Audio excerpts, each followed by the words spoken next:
they put me in the foxhole with the aid man that we were replacing. Mm-hmm.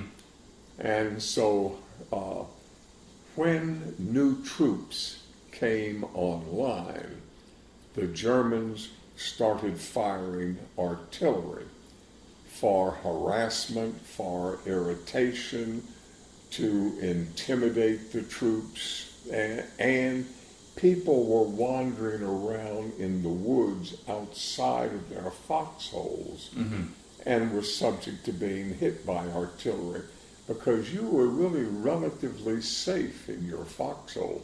It took a direct hit to knock you out.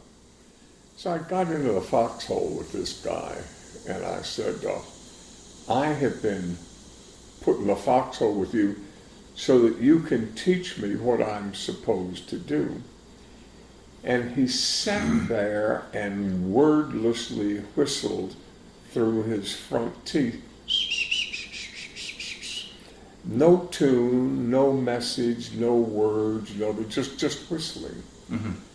And so I talked to him for a little while and realized he was not going to say anything.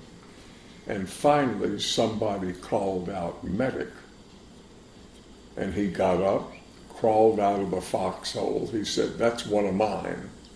Crawled out of the foxhole. 10 minutes later, he crawled back in. And a little while later, somebody called out medic again. He said, "That's one of mine." And he crawled out of the foxhole, left, and half an hour later, he was back. And I said, "Well, what happened? What did you do? Tell me." And he sat there with this wordless whistle, which I was really aggravating and almost scary. And so finally someone called out medic, and he said, "That's one of yours." So I got out, went to the guy that was shot, fixed him up as best I could. All the time I had been bandaging people, I had been practicing. This was the first wound I had ever seen. And the guy had a shoulder terribly torn.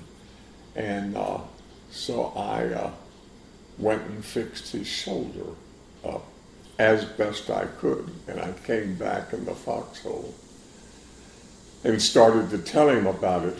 And the guy said, "You didn't put sulfur on the wound."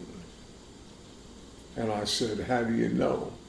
He says, "Whenever you put sulfur on the wound, you get it all over you."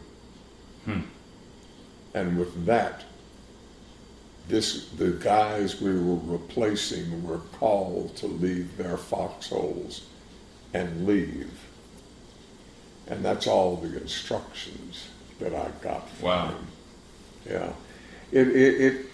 I decided that he had some form of shell shock, that he couldn't talk or wouldn't talk. It wasn't that he was mean. It wasn't that he was indifferent. He just was not going to discuss what he had been through.